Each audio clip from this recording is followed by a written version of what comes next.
Hello, જય માતાજી. સ્વાગત છે તમારું આપણા બ્લોગમાં. તો આજે આપણે બનાવવાના છે દૂધીના મૂઠિયા. એના માટે મેં લઈ લીધી છે એક આ દૂધી. એને આપણે છાલ ઉતારી લેશું. કોણી દૂધી લીધી છે, નાની સરસ છાલ ઉતારી લેવાની. આવી રીતે છાલ આપણે ઉતારી લીધી છે. હવે એને આપણે ખમણીથી ખમણી લેશું.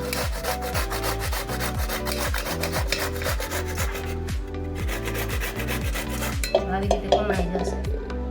પછી એને આપણે ધોઈ લેવાની છે. પછી અમે ખમણાઈ જાય પછી બતાવું, ધોઈ નીતારી લેવાની છે. હવે આપણી દૂધી જો ખમણાઈ ગઈ છે સરસ મજાની. હવે એને આપણે ધોઈને અને ખૂબ નીચોવી લેવાની છે. આવી રીતે હાથેથી પાણી એકદમ બધું કાઢી લેવાનું.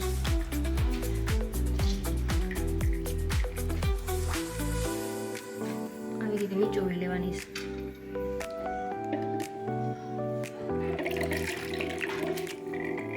આપણે લીધો છે ઢોકળા માટે 500 ગ્રામ ઘઉંનો લોટ.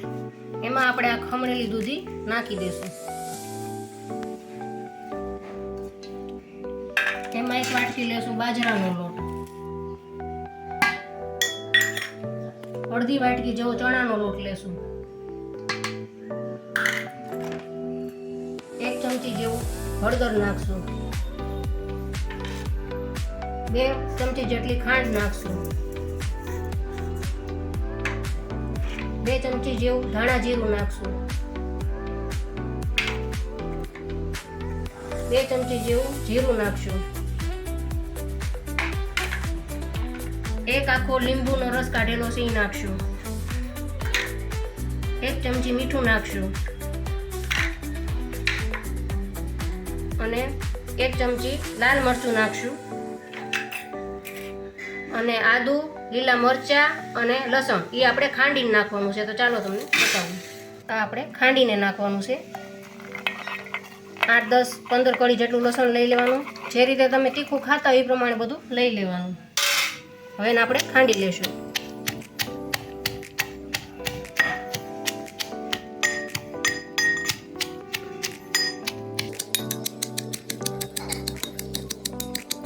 હવે આપણું આમ ખંડાઈ ગયું છે. લીલું મરચું, લસણ, આદુ એ બધું ખંડાઈ ગયું છે. હવે આપણે એમાં નાખી દઈશું. આવી રીતે બહુ ઝીણું ખાંડવું એવું જરૂરી નથી. કચરું હોય પણ તોય સરસ લાગે ઢોકળામાં. લીલા ધાણા લીધા છે એ ઝાઝા બધા નાખી દઈશું. હવે આપણે આના મૂઠિયા બનાવી લેશું લોટનું મિશ્રણ કરીને. હવે જો આપણે દૂધીના ઢોકળા માટેનો સરસ મિશ્રણ તૈયાર થઈ ગયું છે લોટ. હવે એને આપણે મૂઠિયા બનાવી લે. બહુ કઠણ નહીં રાખવાનો, બહુ ઢીલોય નહીં રાખવાનો, મૂઠિયા વળે એવો રાખવાનો. એના માટે પછી આપણે આવી રીતે મૂઠિયા બનાવી લેવાના છે હાથથી. નાના બનાવો, મોટા બનાવો એ તમારી અનુકૂળતા પ્રમાણે આવી રીતે બનાવી લેવાના છે. તો આપણા મૂઠિયા વાળી લીધા છે. હવે એને આપણે સ્ટીમ કરવા મૂકી દઈશું. ચાલો મૂકી દઈએ.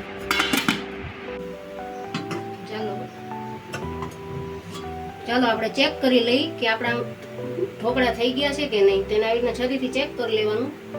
હા, હવે થઈ ગયા છે. તો ચાલો આપણે એને કાઢી લઈએ. તો ચાલો આપણા મૂઠિયા થઈ ગયા છે તૈયાર. એને ઠરવા દેવાના. પછી એને આપણે આવી રીતના કરી લેવાના, ટુકડા પીસ કરી લેવાના. ઠરવા દો ને એમ સારા થાય, ને તો ચોંટી જાય દૂધી હોય એટલે. આપણે તેલ આવી ગયું છે. એમાં આપણે રાઈ નાખી દીધી છે. હવે એમાં આપણે જીરું નાખશું, નાખશું, આ મીઠો લીમડો છે એ નાખશું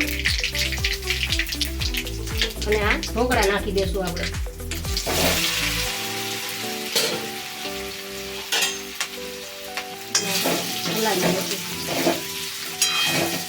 આમાં તમે તલ નાખો, તલય નખાય આમાં, પણ અમે નથી નાખ્યા. અત્યારે હાજર નહોતા એટલે તમે તે તલય નાખી શકો. આમાં ઘડીક વાર એને એકદમ ક્રિસ્પી થોડાક ખાવા દેવાના.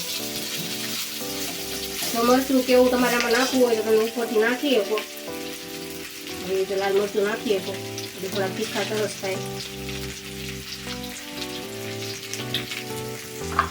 હવે એમાં આપણે નાખી દઈશું ધાણા. તો ચાલો આપણા દૂધીના ઢોકળા તૈયાર છે. કેવા બન્યા છે તે લાઈક કરજો, શેર કરજો, સબસ્ક્રાઈબ કરજો અને કોમેન્ટ કરજો.